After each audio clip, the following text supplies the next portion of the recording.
아멘. 우리 성경 공독합니다. 오늘 말씀은 출애굽기 10장입니다. 출애굽기 10장 21절부터 29절까지 말씀 함께 합독하시겠습니다.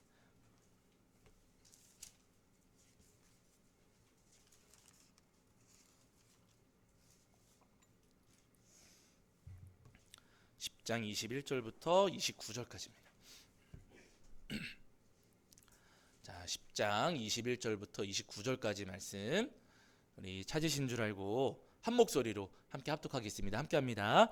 여호와께서 모세에게 이르시되 하늘을 향하여 내 손을 내밀어 애굽 땅 위에 흑암이 있게 하라. 곧 더듬을 만한 흑암이리라.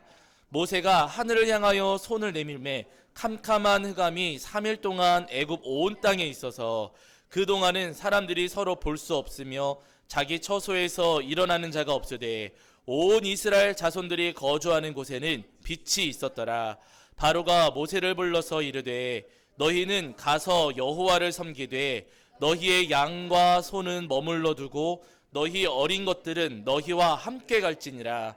모세가 이르되 왕이라도 우리 하나님 여호와께 드릴 제사와 번제물을 우리에게 주어야 하겠고 우리의 가축도 우리와 함께 가고 한 마리도 남길 수 없으니 이는 우리가 그 중에서 가져다가 우리 하나님 여호와를 섬길 것임이며 또 우리가 거기에 이르기까지는 어떤 것으로 여호와를 섬길는지 알지 못함이니이다 하나 여호와께서 바로의 마음을 완악하게 하셨으므로 그들 보내기를 기뻐하지 아니하고 바로가 모세에게 이르되 너는 나를 떠나가고 스스로 삼가 다시 내 얼굴을 보지 말라.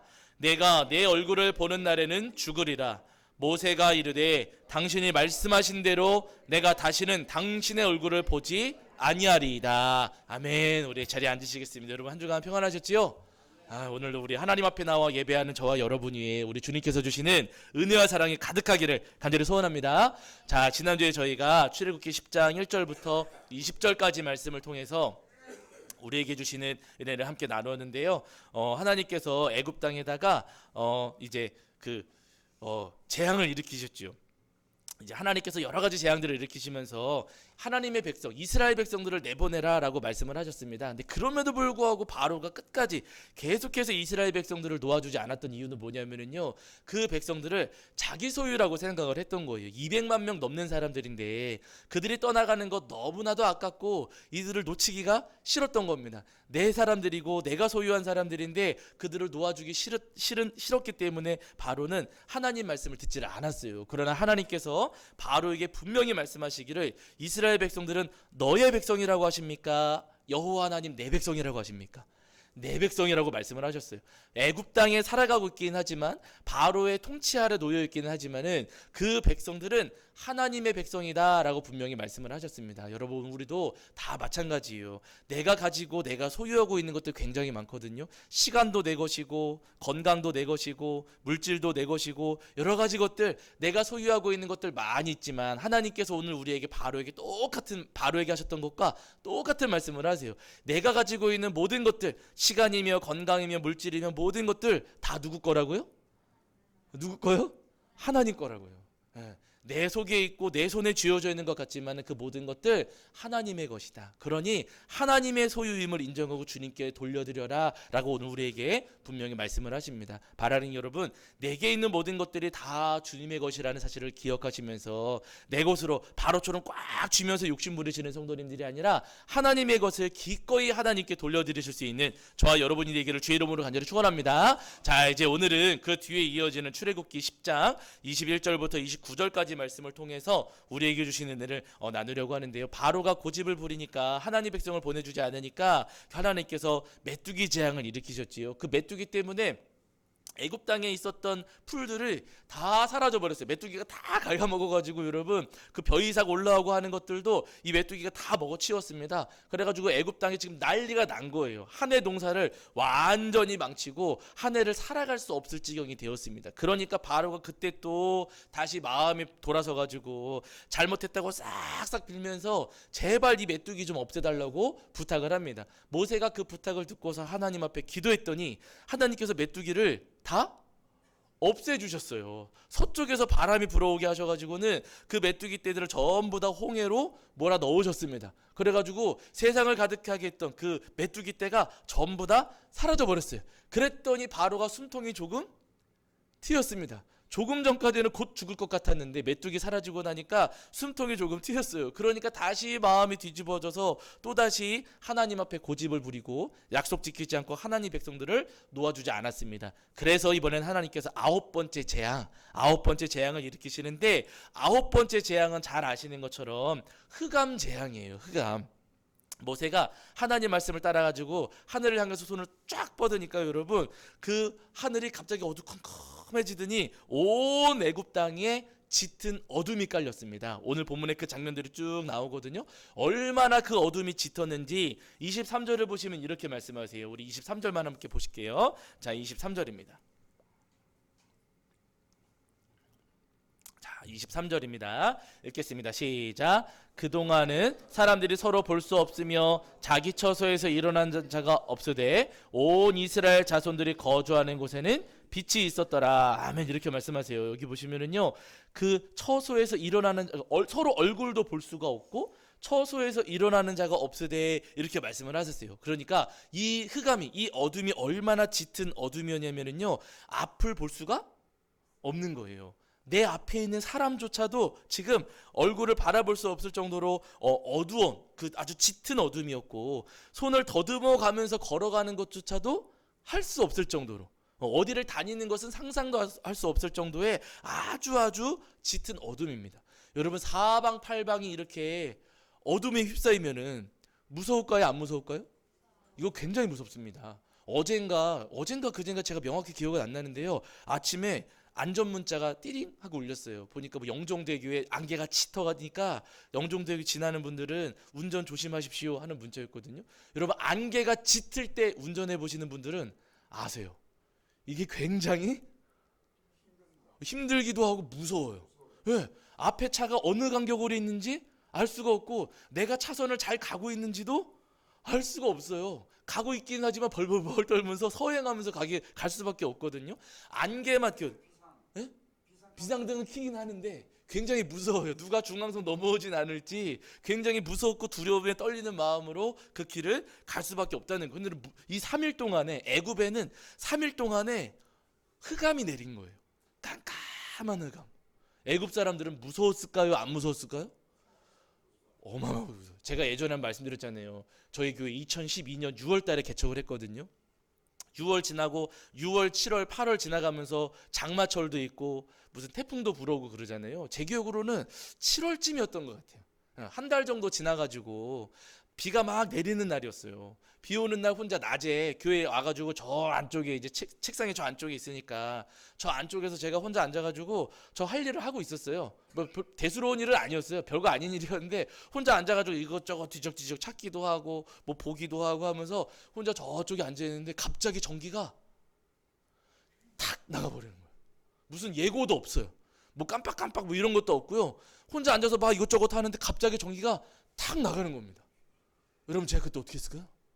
아무 소리도 못해요. 무서워가지고 억소리도 잘 안 나오는 거. 뭐야 이게, 앞은 아무것도 안 보이고요. 딱 그 순간이 되니까 내가 뭘 해야 되지? 이거 어떻게 해야 되지? 여러분, 교회에 있는데 목사가 교회에 있는데 불이 나갔어요. 그럼 무서워야 돼요, 안 무서워야 돼요? 네?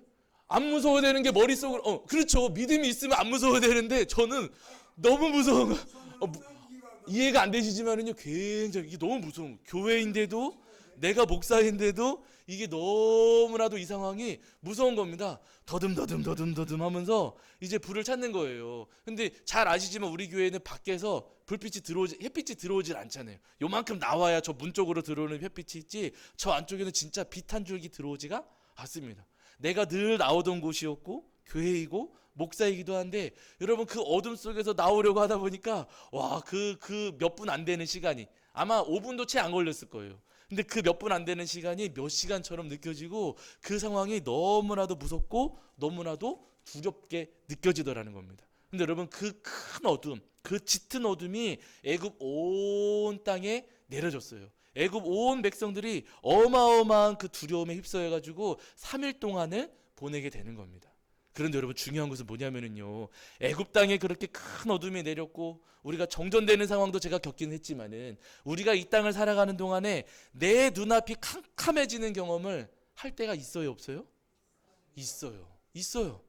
애굽에만 이 어둠이 내리는 게 아니라 사실은 여러분 우리의 삶 가운데에도 짙은 어둠이 깔릴 때가 분명히 있다는 거예요. 그냥 평범하게 살아가고 있었는데요, 어느 날 갑자기 눈앞이 캄캄해지는 일들이 우리 삶에 찾아오기도 하고 내 마음이 깊은 어둠에 휩싸여 가지고 우리 마음이 두려움에 떨 때도 분명히 있습니다. 내 개인적인 삶에도 그렇고 우리 가정에도 그렇고 사실은 교회에도 마찬가지예요. 교회 이전한다고 하니까 기대되는 마음도 있지만 반대로는 우리 성도님들 안 그러신가 보다. 저는 믿음이 없어서 그런지 기대도 되지만 한쪽에서는 조금 두렵기도 하고 염려가 되기도 하고 답답하기도 하고 무거운 마음도 찾아오잖아요. 개인의 삶에도 가정에도 교회에도 우리 눈앞이 캄캄해지고 어떻게 해야 될지 갈 바를 알지 못하는 일들이 우리에게도 분명히 찾아오고 한다는 겁니다. 그런데 여러분 중요한 것은 뭐냐면요, 우리 삶이 그렇게 눈앞이 캄캄해졌을 때 아무것도 의지할 수 없고 어느 것도 보이지 않는 그 상황 속에서 우리에게 빛을 내려주시는 분이 있다, 성경에서는 말씀을 하세요.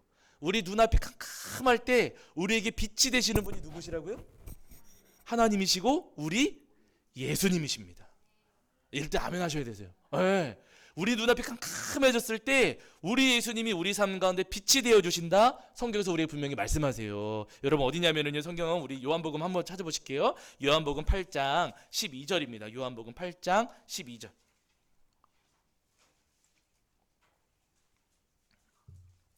신약 성경 158페이지거든요. 신약 158페이지에 요한복음 8장 12절입니다. 요한복음 8장 12절.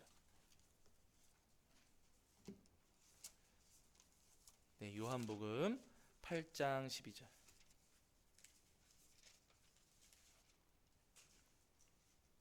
네. 자, 신약 성경 158페이지 정도에 요한복음 8장 12절입니다. 8장 12절. 자, 요한복음 8장 12절. 자, 우리 찾으신 줄 알고 함께 읽겠습니다. 함께 합니다. 시작. 예수께서 또 말씀하여 이르시되 나는 세상의 빛이니 나를 따르는 자는 어둠에 다니지 아니하고 생명의 빛을 얻으리라. 아멘. 예수님께서 말씀하셨어요. 예수님께서 나는 뭐라고요? 세상의 빛이니 나를 따르는 자는 어둠에 다니지 아니하고 생명의 빛을 얻으리라. 우리 예수님께서 우리에게 분명히 말씀하셨습니다. 예수님께서 우리의 빛이 되어주셔서 예수님을 믿고 따르는 사람들은요, 어둠 속에서도 빛을 얻을 것이다. 내가 그들에게 빛을 비추어 줄 것이다. 예수님께서 분명히 약속하시면서 말씀하십니다. 저희가 지난 성탄절에도 이 말씀 잠깐 살펴보았었는데요, 요한복음 1장 5절을 보시면 유명한 구절이 있어요. 예수님께서 이 땅에 오셨을 때, 자, 그때를 말씀하시죠. 여기도 한번 보실까요? 우리 말씀이 나온 김에 1장 5절입니다. 요한복음 1장 5절. 몇 장만 앞으로 가시면 되세요. 요한복음 1장 5절.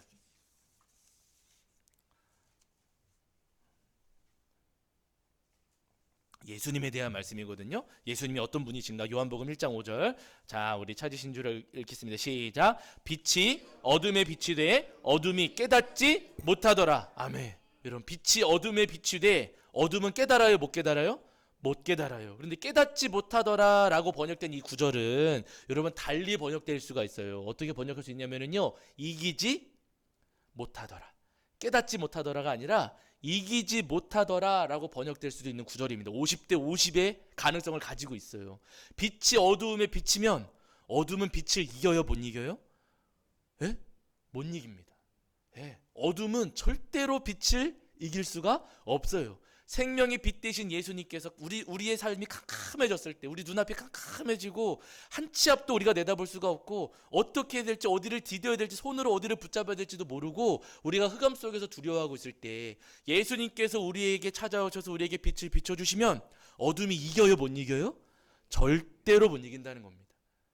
예수님께서 우리에게 빛을 비춰주셔서 우리의 삶 가운데, 어둠에 사로잡혔던 우리의 삶 가운데 길을 보여주시고 어디로 가야 할지, 어디를 붙잡아야 될지 주님께서 우리에게 생명의 빛을 비춰주시겠다, 오늘 우리에게 분명히 말씀하고 계세요. 바라는 여러분, 이 땅을 살아가는 동안 우리 모두의 삶 가운데 언젠가는 캄캄한 일이 분명히 찾아올 수가 있습니다. 그러나 여러분, 그때마다 생명의 빛 대신 우리 예수님을 굳게 붙잡으시고 주님께서 비춰주시는 그 생명의 빛을 따라서 어둠 속에서도 승리하며 믿음의 길을 걸어가시는 저와 여러분이 되기를 주의 이름으로 간절히 축원합니다.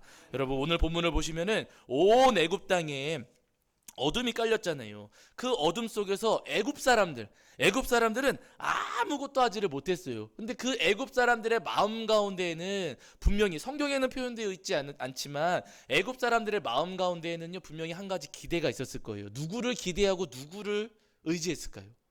이 애굽 사람들은 사실은 바로를 의지했습니다. 바로. 왜냐하면 그때 당시에 이 애굽 사람들이 숭배했던 여러 가지 우상들 가운데 하나가 뭐였냐면요, 태양신이었어요. 태양신.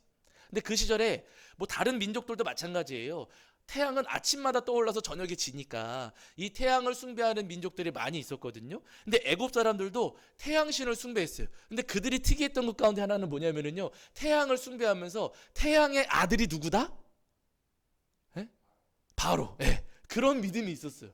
바로한테 잘 보이면 태양은 매일 아침마다 떠오를 것이고, 바로를 우리가 잘 섬기면은 바로가 우리한테 빛을 비춰줘가지고 농사도 잘 되게 도와줄 것이다. 그러니 우리는 바로를 잘 섬겨야 된다라고 하는 생각이, 엉뚱한 생각이 그들에게 있었습니다. 바로는 태양의 아들이라고 여겼던 거예요. 그럼 온 세상이, 우리가 살아가는 곳이 어둠에 지금 사로잡혔어요. 짙은 어둠이 깔렸어요. 그럼 누가 빛을 비춰줄까요? 애굽 사람들은 바로가 비춰주겠지. 태양의 아들이니까 바로가 비춰주겠지. 바로가 언젠간 등을 탁 켜주고 내일 아침에는 딱 떠올라가지고 우리한테 빛을 비춰주겠지. 애굽 사람들은 그 마음을 분명히 가지고 있었을 겁니다. 여러분, 3일이 지나가도 빛이 있어요, 없어요? 없어요. 바로가 비춰주겠지, 바로가 해주겠지라는 믿음이 있었지만, 여러분, 바로는 빛을 비춰줄 수가 없었고요. 오히려 바로 자신이 어둠에 사로잡혀서 바로도 아무것도 하지를 못했습니다. 여러분, 세상의 바로는 우리에게 빛을 비춰줄 수가 없어요. 우리가 이 땅을 살아가는 동안 눈앞이 캄캄할 때 누가 도와주지 않을까? 누가 나를 인도해 주지 않을까? 누가 나한테 손 내밀어 주지 않을까? 우리가 의지하고 싶은 바로가 있을 수 있습니다. 그러나 여러분, 세상 그 누구도, 어떤 바로도, 아무리 돈이 많고 아무리 권세가 있고 아무리 힘이 좋은 사람이라 할지라도, 아무리 똑똑한 사람이라 할지라도 우리의 어둠에 빛을 비춰줄 수는 없어요. 아무도 우리에게 빛을 비춰줄 수가 없습니다. 우리의 캄캄한 우리의 삶 가운데 빛을 비추실 수 있는 분은 우리 예수님밖에 없습니다. 아멘이시죠? 저는 비춰드릴까요? 못 비춰드릴까요? 저도 못해요. 저도 같이 기도해 드릴 뿐이지, 우리 성도님의 삶 가운데 우리 교회에 빛을 비추실 수 있는 분은 오직 우리 예수님밖에 없어요. 오늘 본문을 보시면 애굽 사람들은 바로를 바라보고 바로를 의지했던 애굽 사람들은요, 어둠에서 헤어나오지를 못했습니다. 그런데 여러분 잘 아시는 23절에서 읽으셨잖아요. 이스라엘 백성들이 거주하는 곳에는 빛이 있었어요, 없었어요? 10장 23절에서 빛이 있었어요. 거기 보시면은요, 온 이스라엘 자손들이 거주하는 곳에는 빛이 있었더라. 출애굽기 10장 23절에서 말씀하셨거든요. 온 이스라엘 자손들이 거주하는 곳에는 빛이 있었더라. 이스라엘 백성들이 사는 곳 어디에 이스라엘 백성들이 살든지 그곳에는 빛이 있었다라는 말씀입니다. 그저 고센 땅 거기에만 딱 비추시는 것 아니고요. 이스라엘 백성들이 어디에 살든 하나님께서는 그들에게 빛을 비추어 주셨다라고 지금 성경에서 말씀하고 계시는 거예요. 여러분, 우리 주님께서는요, 우리가 예수님의 십자가를 단단히 붙잡고 우리 주님 믿는 믿음을 가지면서 이 땅을 살아가는 동안에 때때로 우리 삶이 어두워진다 할지라도 그 삶에 빛을 비추어 주시는 주님이십니다. 바라는 여러분, 내 삶의 생명의 빛 대신 우리 예수님을 기대하시면서 때때로 우리의 눈앞이 캄캄해진다 할지라도 그 어둠 속에서 끝까지 우리 주님을 신뢰하시고 주님을 의지하시는 저와 여러분이 되기를 주의 이름으로 간절히 축원합니다. 여러분, 시편을 보시면은요, 다윗이 지은 시가 굉장히 많이 있잖아요. 다윗은 정말로 우여곡절이 많은 사람이었어요. 잘 아시지만 정말로 우여곡절이 많은 사람이었거든요. 어린 시절에 그 골리앗 쓰러뜨리고 나서 막 군대 장관이 되고 하면서 승승장구할 때는 너무나도 좋았지요. 근데 그렇게 다윗이 잘 나가니까 사울이 질투해가지고 다윗을 죽이려고 했잖아요. 그래서 다윗이 그 사울을 피해가지고 막 광야로 도망갑니다. 다윗이 왕을 피해서 도망치고 다닐 때 다윗을 도와줄 사람이 있어요, 없어요? 없어요. 다윗이 배고파서 제사장을 찾아간 적이 있었어요. 아히멜렉 제사장이거든요.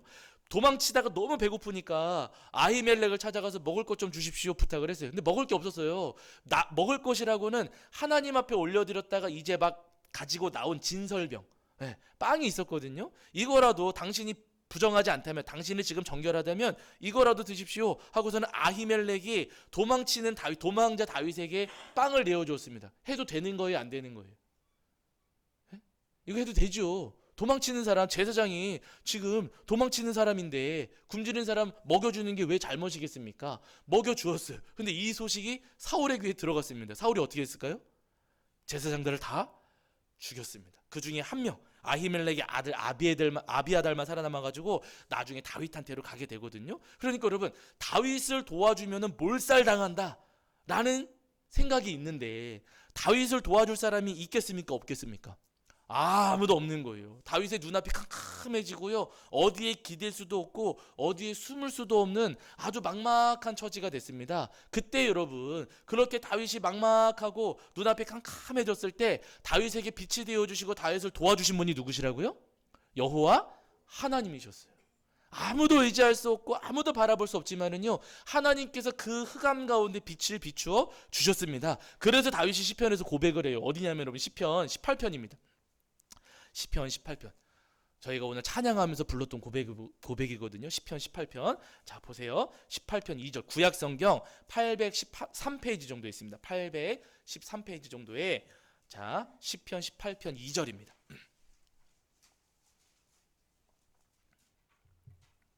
자, 시편 18편 2절.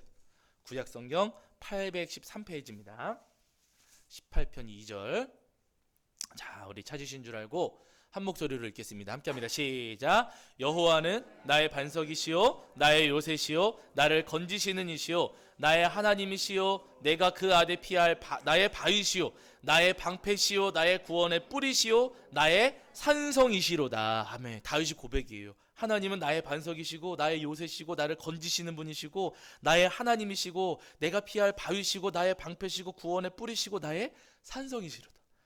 누구만 의지하는 거예요? 하나님만 의지하는 거예요. 하나님밖에 없습니다. 아멘이에요. 맞아요. 하나님밖에 없습니다. 하나님, 제가 지금 도망 다니고 있고 누구도 저를 도와줄 수 없습니다. 어디를 가야 될지 모르겠고 제 눈앞이 캄캄합니다. 하나님밖에 없습니다. 다윗의 고백이에요. 그 아래 여러분 28절 보세요. 28절. 자, 28절입니다. 28절 읽겠습니다. 시작. 주께서 나의 등불을 켜시며 여호와 내 하나님이 내 흑암을 밝히시리이다. 아멘. 내 흑암을 누가 밝히신다고요? 여호와 하나님이 내 흑암을 밝히시리이다. 내 여호와 하나님이, 여호와 내 하나님이 내 흑암을 밝히시리이다. 다윗의 삶이 캄캄해졌을 때 하나님께서 저에게 빛을 비춰주셨습니다. 지금도 비춰주시고 계시고 앞으로도 비치실 것을 저는 믿습니다. 그 믿음의 고백이 이 시편에 지금 담겨 있습니다. 여러분, 오늘 우리도 마찬가지입니다. 우리의 눈앞이 캄캄해졌을 때, 우리가 어디를 바라봐야 될지 모르겠고 아무것도 보이지 않고 어떻게 가야 될지 모를 때, 여러분, 그 흑암이 짙은 곳에 빛을 비추시는 분은 우리 주님밖에 없으시고, 우리가 나아가야 할 길과 방향을 안내해 주시는 분도 우리 주님밖에 없으십니다. 나의 요새가 되시고 나의 반석 되시고 나의 방패가 되시고 나의 산성이 되시는 분은 우리 주님밖에 없으세요. 여러분, 유일한 생명이 빛 되신 우리 주님을 굳게 붙잡으시고 캄캄하고 어두울 때마다 오히려 더욱더 주님의 손을 굳게 붙잡으실 수 있는 저와 여러분이 되기를 주의 이름으로 간절히 축원합니다. 요한복음 9장을 보시면은요, 예수님께서 길을 가시는데 그 길가에 한 사람이 구걸하고 있었어요. 가만히 보니까 이 사람이 앞을 보지 못하는 겁니다. 태어날 때부터 앞을 보지 못하던 사람이 길가에서 구걸을 하고 있었어요. 태어날 때부터 앞을 보지 못했으니 이 사람의 삶은 평생 어둠에 있는 거잖아요.